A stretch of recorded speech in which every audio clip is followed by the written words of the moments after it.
Hello world, welcome to the Pocket Gamer podcast with your hosts, me, Brian Baglow, and our fearless champion of change, the ever awesome Peggy and Salz. Hello Peggy, good to see you again. Oh, Brian, I could almost hug you for that one. Champion of change, I love it. First of all, that's like right aligned with my passions and aligned with the topic on the show. Without even thinking it through, you've won on 2 counts already.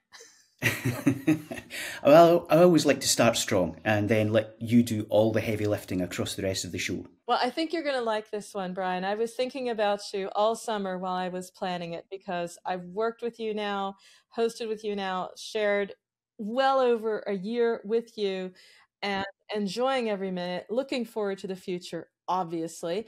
But a lot of it has also impressed me that you look beyond the games. You look beyond how to make a winning title. You're about winning strategies, things that are sustainable, things that matter, Brian. I think it's in your DNA. And I say that with admiration. Thank you, Peggy. It's really easy to get caught up in the games and it's all about the games. It's not just the creativity, the technical expertise, building a team, and as we've said many, many times in this podcast, Peggy, the one constant in the games world is change. So if you're not resilient, you're not agile, and you're not willing to look beyond the mechanic and the gameplay, then sadly, you may not be around to do your second title. The rapid evolution of the gaming industry, multiple levels. There's layoffs, there's AI. And there's people who tell me at the conferences, I just want to do something different, still in gaming, but I want to do something different because I either need to move on or burn out. So this is what's happening. All this is forcing us to change. And this show is here because we educate our audience. We show them they're not alone. We're sharing things freely, which is why I am absolutely delighted, because when it comes to sharing, educating, and really giving back, I can only think of Faith Price, Director of Growth Marketing at DoubleDown Interactive. We've had her on the show before. Amazing woman in the industry. And she came with another person, our new guest, Gwen Kestrel. She is a digital marketer and educator. It's great to have you both, Faith and Gwen. Thank you. Thank you, Peggy. Thank you, Brian. It's, as always, wonderful to talk with you about industry and where we're going, where we've been, all of the challenges, all of the excitement we have for what's in the future. I'm delighted to join the conversation. Thank you for having me on. It's a pleasure to have you both here, and very nice to meet you both. I might add that the big smiles that they both have, right, tell me that career reinvention can be a great journey, can be a positive. I mean, you're obviously both in a good place. I mean, Faith, you're director of growth marketing at DoubleDown Interactive. Gwen, you have a job that you love. I wouldn't even say a job, I would say a mission. I love digital marketing and just about every aspect of it. And as part of what I do now is I teach courses for different programs. I'm a mentor. I also have some clients that I help them build their businesses up, and it has just been an amazing experience. It's genuinely lovely to have people who have had more of a people focus. So I'm really looking forward to this. So let's dive in, shall we? So Gwen, your career pivot from self-described high school dropout to achieving 2 master's degrees, that's no slouch, and working in 2 very, very different fields, tabletop gaming and digital marketing. I mean, that's kind of inspiring. What sparked that change, and how has it shaped the way you approach, your career as a whole? Well, my career in gaming had started, and it was really my first professional career with Wizards of the Coast. I started doing events and then became a writer and editor of tabletop role-playing games. I enjoyed doing it, but it was that marriage of hobby and career that meant that there was no mental time off, no thing to do on vacation from your job is to do more of what you love, but it became a point where I looked at what I was doing and said, I need a little bit of a change here. So I also, this was quite a few years ago, did not have a lot of faith that the tabletop industry would continue to flourish. And I'm very, very glad to have been wrong for the sake of my hobby and many of my friends. But when I looked about, I decided that digital marketing, being able to still do the things that I loved, writing, editing, creating things, connecting people to content. And that let me pivot into an entirely different field. So at this point in time, the games industry has been rocked by layoff after layoff, and so many people being made redundant, losing their jobs across every sort of company, from the largest multinationals to the smallest indies. It's a really turbulent time, and a lot of professionals are feeling the pressure to reinvent themselves. Faith, you've been through this experience multiple times, and now as the Director of Growth Marketing at DoubleDown Interactive, a lot of changes. How have you mentally prepared yourself for those transition moments in your career? I think the biggest thing, because I have periodically gone through this, it seems like when it comes to downturns, marketing is one of the first teams that they look at, especially if they can't directly tie it into the ROAS, though mobile gaming, we're a little better at that, is looking to what can I do to keep learning, right? Like there's always the big initial, okay, great. This has happened. My life is going from one sort of routine to having very little routine and a lot of uncertainty. What is it that I can do myself to keep motivated, to keep learning, to keep connecting with people, to keep up in the industry? And so, one of the things you can do in advance is do those things, right? Like, you should be learning in your job. You should be connecting with people. You should be networking. You should be looking to where the industry is going, and preparing yourself in terms of what resources, what skills are going to be needed. But then if you're caught up in that time, right? Like if this is something that's happened to you, one of the things that I realized is the first thing you have to do is take a break and take care of yourself, right? A lot of it, I think one of the first times this happened to me, I was quite frankly pretty burnt out. It had been we knew that the company was going to be closing down. It had been like a 6-month period of closing things out. There was a lot of like emotions to work through. There was a lot of, I needed to just have a time to relax. And thankfully, actually, I got to spend a lot of time with Gwen during that time. And it was a great safe place for me to sort of wind down. But after I got out of that and got another job and was learning more skills, and I have to tell you, like, I was so excited. Doing what you love makes you excited when you go to work, because after that layoff period, I got back into marketing, and I was just, I could not honestly work enough hours. I was so excited to be doing what I loved again. So that helps. But I did realize that I also, when I have those times, need to be doing something meaningful. So the next time I went through a layoff period, I volunteered at the local food bank a couple times a week to make sure that I was, getting out of the house, meeting other people, seeing other situations, recognizing that, that there are people in a lot of stages of life that might need somebody positive there. I took a class. I did a Coursera class on business strategy. So it was really about, like, how can I be useful and helpful and contributing in the world? And how can I help improve myself? So that way, when that next opportunity comes along, that opportunity that you're continuing to look for during this time, like, you're ready for it. You're like, not only do I have all of the previous skills from my jobs, I also learned this new one that's going to help me in this role. And I think this is something that we can miss in the game sector all too often, is because so many people have come through this sector as kind of technologists, creatives, artists, animators, etc. Those people skills can sometimes be lacking. And just as you said, lifelong learning, it's like networking, connections with people, and an ability to sort of look at different roles and approach things from different perspectives, I think can benefit every single person listening to this podcast. So change can be a choice if you're not being laid off, but in whichever case, however you get to this point, you have to maintain, as you just said, that direction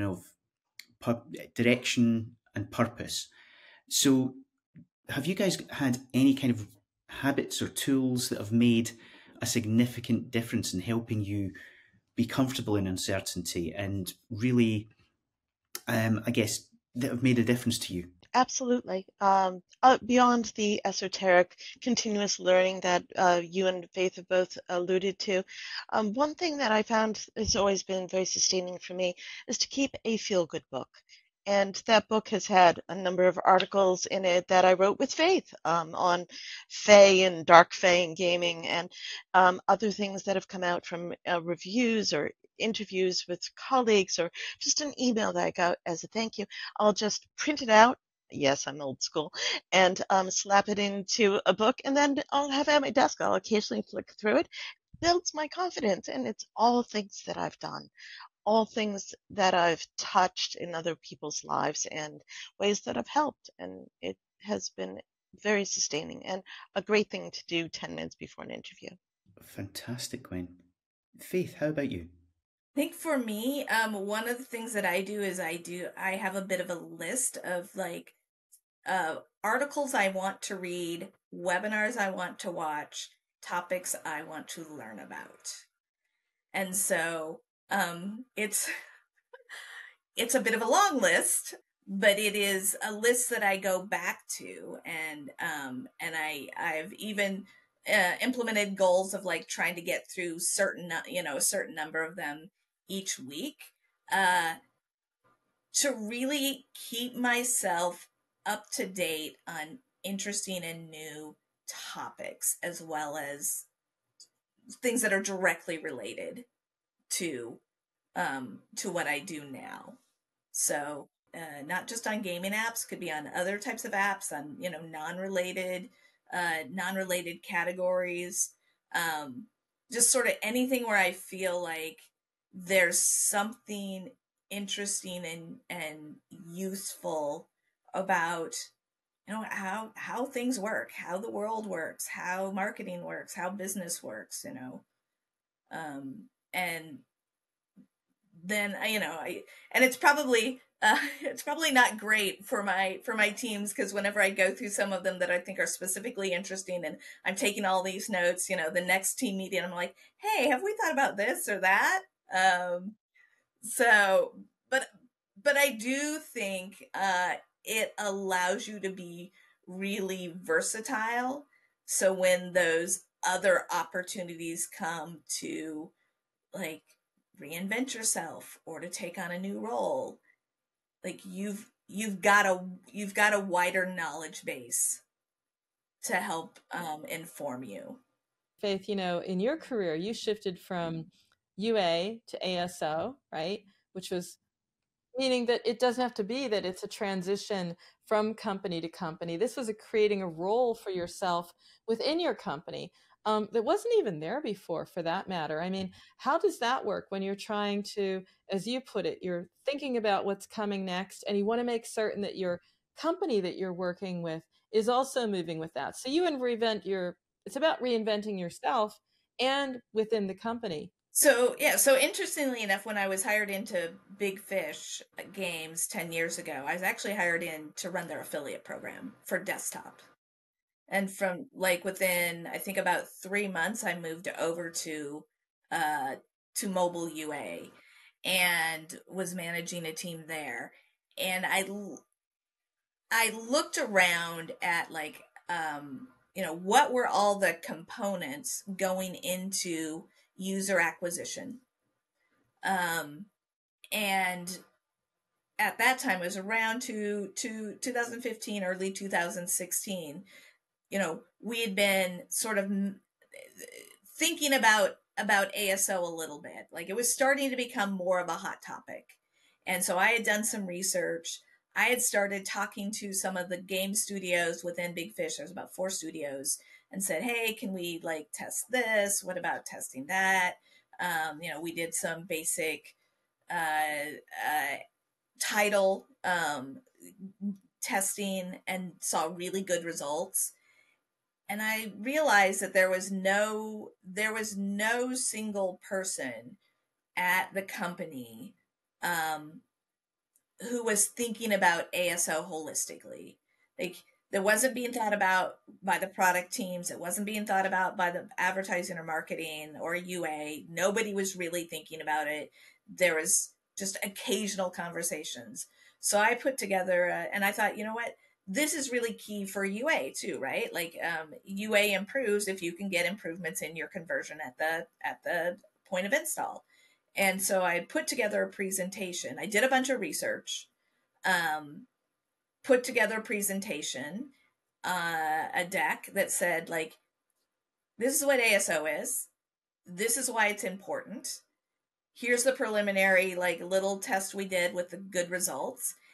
And I think it should be not, I wasn't thinking at the time, like, I think this should be an entire role. I was like, here's why I think we should add it to my role.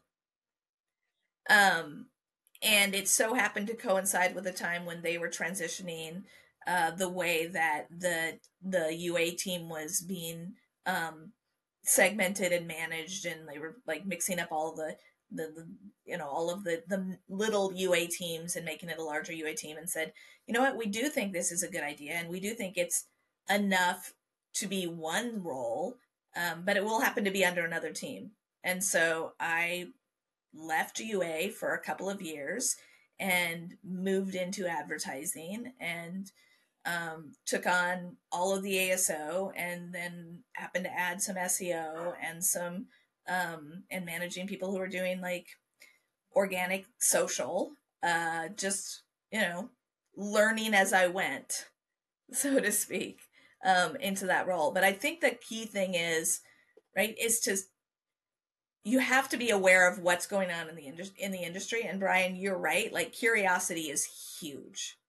And when I'm talking to like team members about growth, like when they want to grow in their career, it's like, you need to be curious. You can't wait for your manager or for somebody else to feed you information, right? Like, you need to be curious yourself and go out and find it. And that was sort of the key, is I was curious. Like, I said, what else is there that will help the company that's related to what I do? And then went out and, researched it. That's great, because your reinvention, you made your own opportunity for that. You identified it, you saw it, and you went after it. And that's why I like your story, Gwen, when you were explaining it, because you've gone across industries, you've gone across roles, and you had to overcome the fear of starting over, from going from one place to another, taking a step in a new career path. What are strategies or mindsets or approaches that have helped you embrace change, accept it, even celebrate it? My ultimate goal with my day-to-day work is that I look forward to waking up in the morning and starting work. As Faith said, I was working tons of hours, but it felt like a joy. And that is the place you want to be. You honestly, in something like the gaming industry or digital marketing, you can craft your career in such a direction that you don't have to do those things that don't bring you that sort of joy. You can choose to gain skills and become an asset to the company or to your clients in ways that are remarkable. And in trying to go out there and get a new job or get a new client, a friend of mine gave me excellent advice. He's also in the gaming industry. Mike Selinker of Loan Shark Games once told me, and he probably won't remember this, Gwen, you can't turn down a job you haven't been offered. I'd been angsting about whether I should apply for something. He's like, you can't turn down a job you haven't been offered. Just go ahead and apply out there. And I was also a little bit curious about that, and I did some research. And there are some strong gender differences between who we are willing to put ourselves out for. And women tend to look at the job description and say, okay, I hit every point, I'll apply for that. Whereas men statistically are like, well, I meet 70% of this, I'll go ahead and toss my resume out. So I've been mentally preparing to take that sort of chance. And I've had folks like Faith and like Mike who are like, just go ahead, what do you have to lose by applying for that? Go ahead and give it a try. It does require a different mindset of putting yourself out there, but honestly, it's worth it. I like that. I like that very much because that is very true. I've heard that. And Brian, this is not about you because first of all, you're a great guy, but secondly, it really is true. Women are like, "Can I do that? Can I really do it?" 100%. And men are like, "Oh, it's good is good, close is close enough." You see what happens. Listen, Different. I take your points entirely, and yes, I have applied for jobs that I am in no way qualified to do. But they sounded really interesting, and the pay was good, and it was in a different city. So, I'll work it out. It's so I I own that. I own that. I am one of those guys. So it's entirely fair. Oh, I think it's actually a better way of being because taking chances, doing something that honestly, what does it take you? An extra hour to put your resume out, create a good cover letter? It's rolling the dice, taking a chance, something that is well worthwhile. To pick up on that point, I suspect a lot of our listeners are going to be doing exactly that. They'll be looking at reinventing themselves, whether they've been in a role for a long time or they've maybe been subject to some of the redundancies and job losses. So what advice would you give to somebody looking to either transition to a different part of the industry or even, as you did, Faith, propose a whole new role? Any advice, any pointers you can give the listeners? If you're looking to transition within your own company, and this is advice I've given to somebody who actually reported up to me, and we had a conversation like, is this really the role that you like? Right? Like, is this like she had transitioned in from another team? And I was like, if this isn't what excites you, what are things that do? What is it that you enjoy about this job? And then what is it that you don't enjoy about this job? And can we find something that's more similar to the things you enjoy? And so once we sort of came up with that, it was like, great. Okay, well, maybe you should be in product management or producer, something like that. And so aligned her up with some people within the company that she could talk to who did those roles, allowed her to do some job shadowing, so that she could see, like, is this really what I want to do? And sort of, got her an idea of like, okay, great. If this is what I really want to do, then here are the skills I need to practice. Here are the people I need to connect with. Here's the things I need to learn in order to move into that role. And we do some of that where I'm at now. Like I have a person on the user engagement team, which is also most people probably call lifecycle marketing, push, email, social, where they're interested in CTV, which falls under UA. So, they're working on a project to learn all about CTV, and then they're going to be paired up with a member of the UA team to actually try launching a CTV campaign. Completely different because they come out of push marketing and have worked with email and social. And so I think it's like, if it's within the company, great, like figure out what those roles are that you're interested in, and find people who do them and see if you can, get more information, learning experience from them.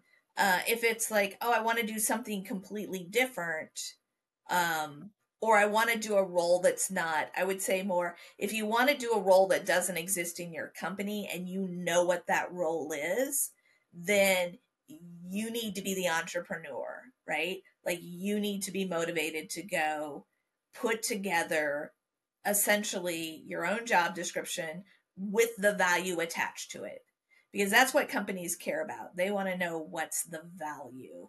And if, as long as you can show that, then I think, again, it's what's the value. And then, to take into what Gwendolyn says, right? Like, you got to be brave. You've got to be willing to step out and be like, here's something new. I know we're not doing it.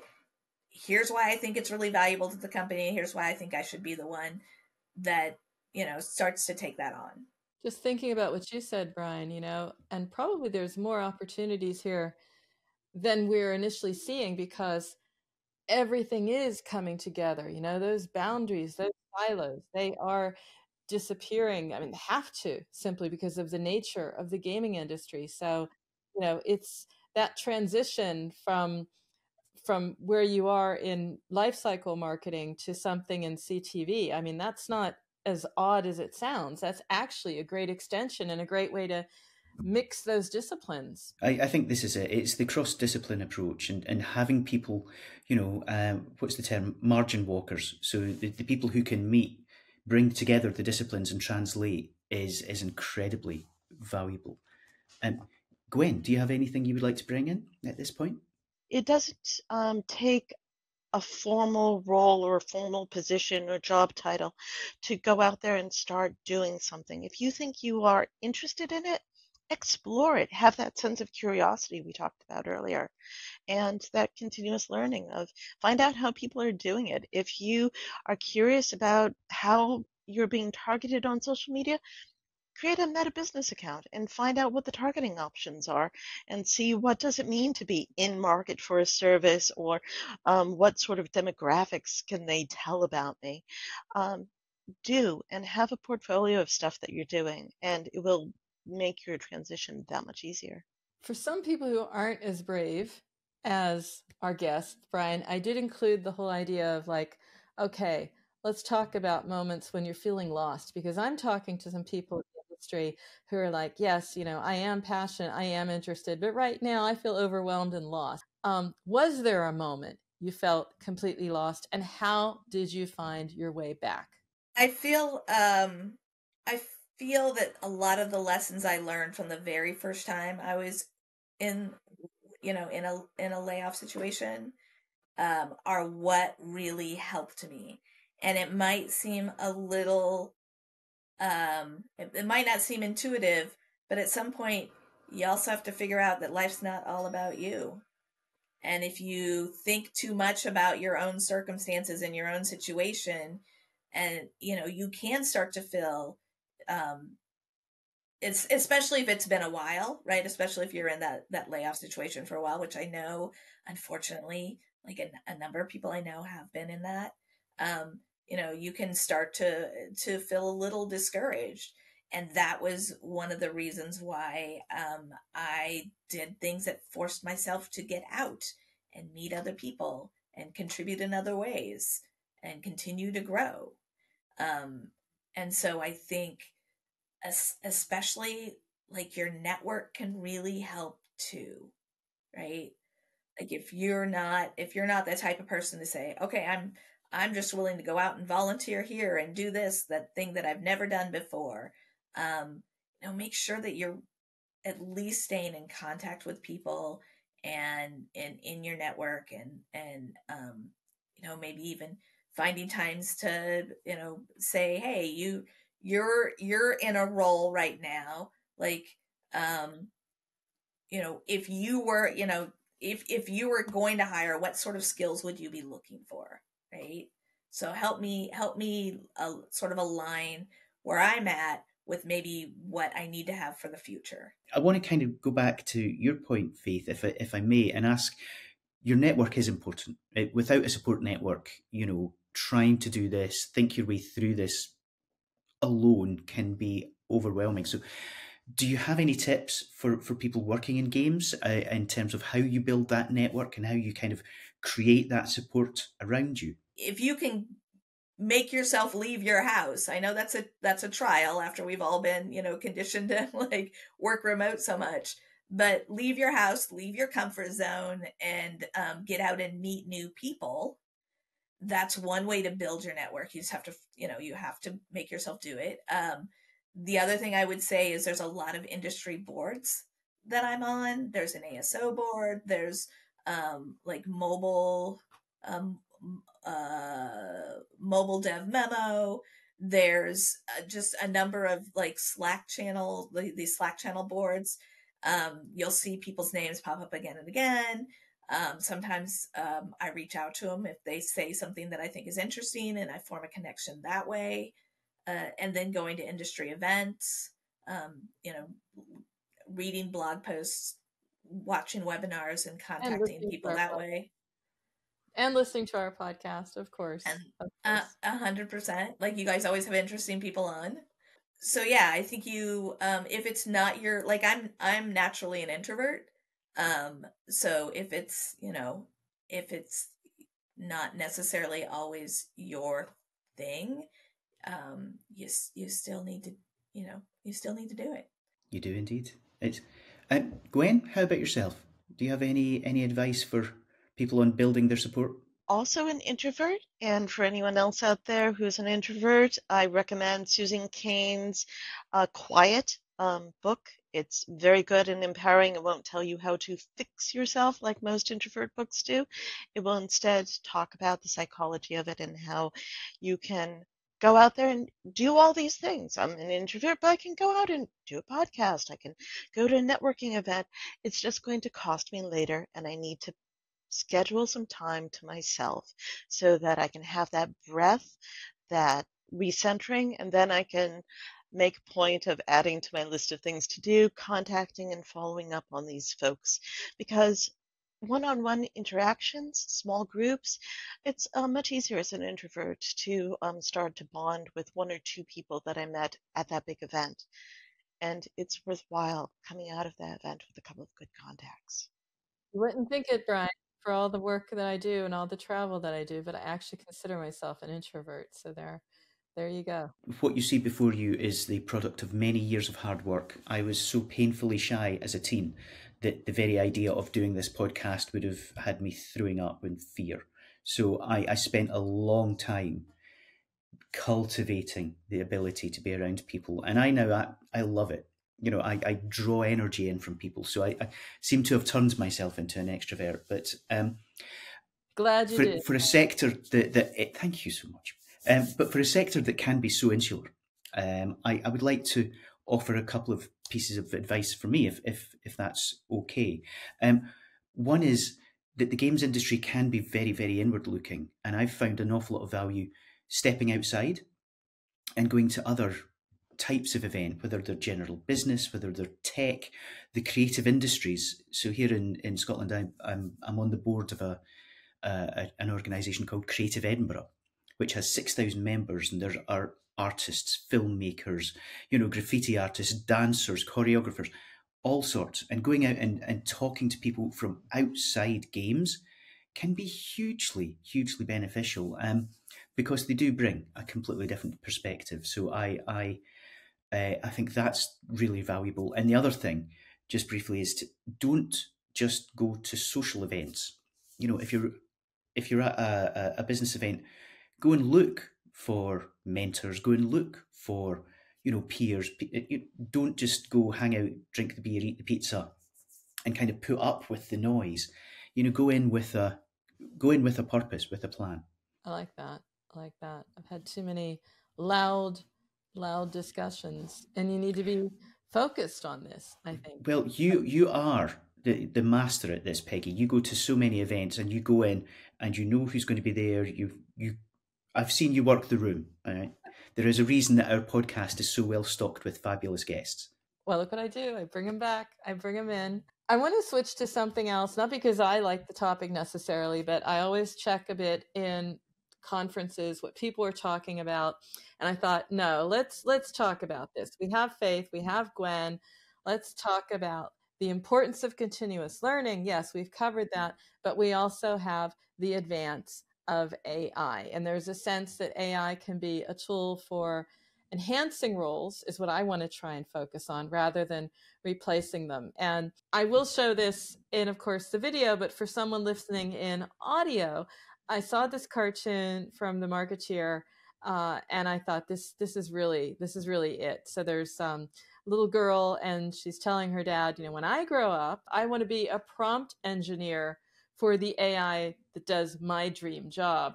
Hope we're not going there, but it does say a lot. Faith, just your thoughts here.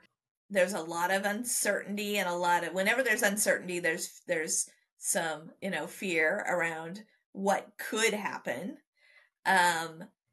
and so I think the way I look at it is really more around what's opportunity. I look at like people in the industry. We all know especially some of the creative agencies in the industry who use AI a lot, like try to get their learnings and really approach it like, okay, well, for where I'm at, what's useful, what's interesting.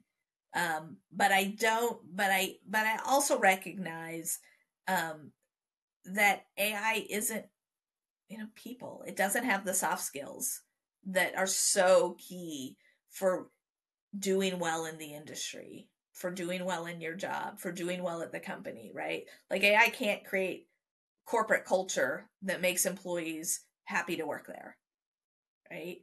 It can't. It can certainly help with creating prompts for your UA campaign, but it's not going to necessarily understand like everything about the user experience and the user journey. You're the one that's in your game. You're the one that should understand it best. So I think always trying to like keep up with what's going on with it is great, but letting the fear of it sort of restrict what you're doing is going to interfere with your ability to continue to be curious about it, to continue to learn and grow. Gwen, what would you like to add there? Because again, you are a huge proponent of continuous learning. How is this going to impact that? Or what should our listeners be doing to stay relevant when there's so much changing so quickly and a lot of it changing through AI? I recommend trying it out. Go to ChatGPT. It's free. Just go there and test it out yourself. It is also changing a lot. A few months ago, I did a demo in a class, and I asked it for 20 ideas for breakfast food. And it told me things like breakfast burritos, scrambled eggs in a tortilla filled with scrambled eggs and potatoes, and other things that were part of these 20 ideas. So most of the ideas that it will give me are but the value that I have as a person, as a digital marketer, as a writer who might use this to help with some prompts is that I have the common sense that could say what is interesting and exciting. I wrote an article on 10 DIY crafts to do with your kids. I don't have kids, and I do a lot of crafts, but they're not simple. They're things like chainmail jewelry, so they're not something I would put in this article. But I asked ChatGPT, give me 30 ideas on crafts to do with your kids. I found a few good ideas, and then I went out and researched them, and I put together what I think wound up being a really solid article for my client. It's a good starting point. It means that you're never alone. You never face the blank page anymore. You can say, and then you'll be like, oh, that's crap. What I'd do instead is, and you have your idea that you didn't have 5 minutes ago. That's true. Get away from that blank page. I'll go with that. Have you tried it out, Brian? Oh, yeah. So I have, and I will be honest, I use Google Workspace a lot. So the fact that Gemini is now being integrated into an awful lot of what they're doing, so you can use it to, as you say, kickstart or sanity check initial ideas straight within a Google Doc and emails and the like. I'm really enjoying. It's not replacing what I do. It's not, I will ask it for 300 words on something, or I'll give it an article that, if I get a lot of press releases, and rather than just churn it and rewrite the press release? Can you do this? So there's some really useful starting points and some good shortcuts. But you're absolutely right to pick up on what you were saying, Faith. It's not going to be replacing. It's not going to be building things around people. It's not going to be changing the way we work. But for me, the interesting thing I find is how many people across the games industry, which, as we've said from the outset, is subject to change, who flat out refuse to engage with new technology, whether it's AI, whether it's crypto and Web3, whether it's, a lot of these emerging technologies. And they're just going, no, it's unethical, or it goes against my beliefs, and so therefore I will not engage. And I think that's going to cause an awful lot of people problems in the relatively near future, because even if you, as you said so concisely, Gwen, look at it and decide not to use it, at the very least you kind of understand what the limitations are and you have some frame of reference. Whenever I have somebody who is on that other end of the spectrum of, oh, AI is the solution for everything, I challenge them, have it create a recipe for you and do it as is. If you believe in it so much, it can provide a good dinner recipe for you. It doesn't do a great job. It will never replace a talented chef. And I think there's a lot of solace in that for folks at the other end of the spectrum, and that it's a tool. It's not truly creative, inventive, and there's no replacement for human common sense. Yeah, I feel like it's all about how can you use it. Right now, it's like, how can you use it to be more efficient, right? Rather than thinking about it like, oh, it's going to replace what I do. How can I use it to make myself more valuable in my role? So I want to wrap it up with some advice. Some advice to someone starting over in their career right now, today. If you could give them one piece of advice, what would it be? Assess what you love and what you hate, and lean into what you love. How about you, Faith? Be willing to put effort into it, right? Like a lot of, I think the biggest challenge for people is like, oh, I want change, but then they're not necessarily willing to do the things that would get the change. But be willing, but recognize that it's going to be difficult. It's going to be work, and embrace the uncertainty of it, right? Like mentally prepare yourself to that this is a challenge. It is something new. You might not succeed at everything you're setting off to do in your role, right? Like if it's something new you've never done before. Like 100% success, like is one, it doesn't really happen, and two, you don't learn a lot from it. So just be prepared that some of the things you try are going to be successful. Some of them are going to fail. And hopefully there will always be learnings so that so that your next steps are even better. These are great. These are absolutely fantastic. And, lean into what you love. Do something that brings you joy, be comfortable in uncertainty. And I would just, one of the things that I found when I started going to tech events, Faith, was the whole mantra, fail small, fail fast, fail cheap.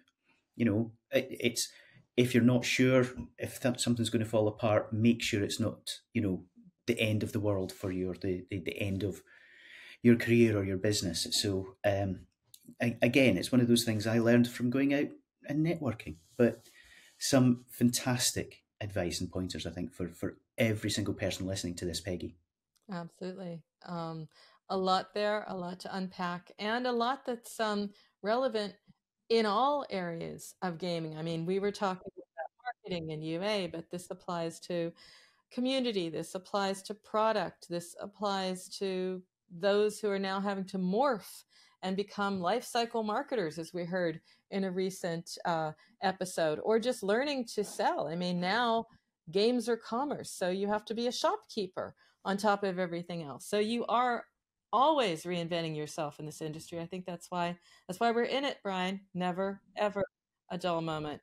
Absolutely. We've both tried civilian jobs and we still get sucked back because it's just such a fun and fascinating place to be.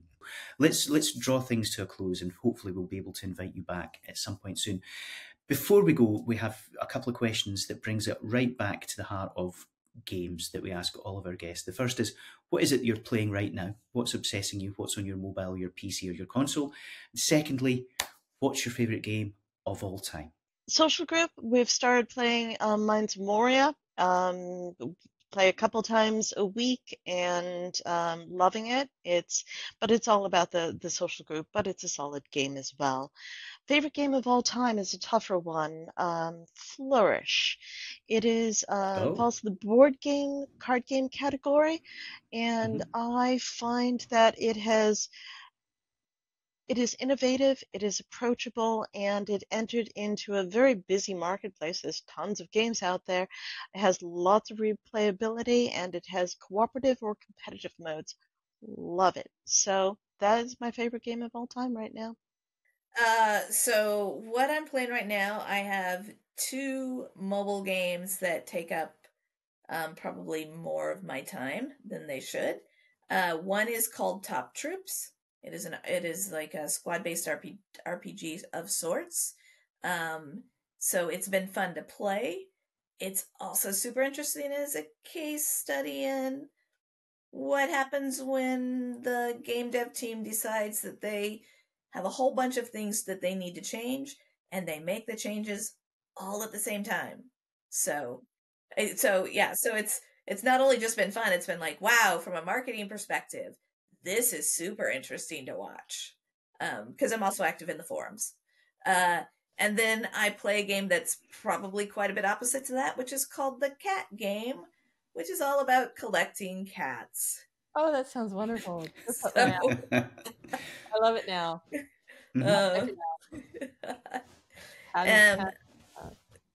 Yeah. So, favorite game of all time. There's so many games I play, a lot of which I play with Gwendolyn in our social group. I'm a huge board gamer, tabletop gamer like Gwendolyn.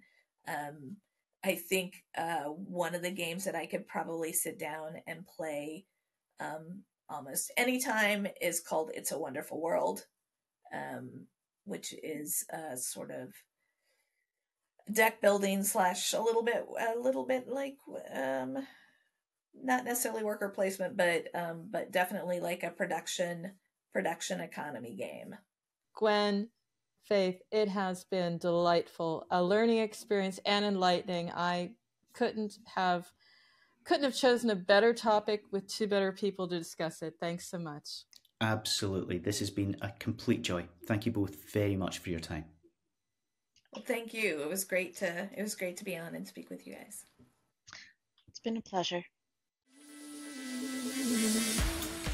This show is all about how to do your job better, how to make an amazing game, how to market it, and you have a say.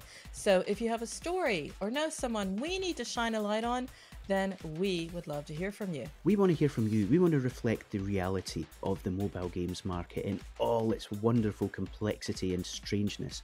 So if you have any suggestions for us, if you have any feedback for us, you can always get in touch. You can email us at podcast@pocketgamer.biz. You can find us on Twitter @PGBiz, and you can reach out to us through the pocketgamer.biz website. If you're interested in listening to all of our podcasts, you can find them at pocketgamer.biz/podcast, and we would love to hear your thoughts on future shows. And we've got you covered on all the major platforms, so subscribe to the audio podcast, as Brian said. Look for us on YouTube. If you want to read it, hey, you can do that too, because we have a companion post for you as well on the pocketgamer.biz website. Tune in again for the next edition of the pocketgamer.biz podcast, and we look forward to speaking to you in the near future.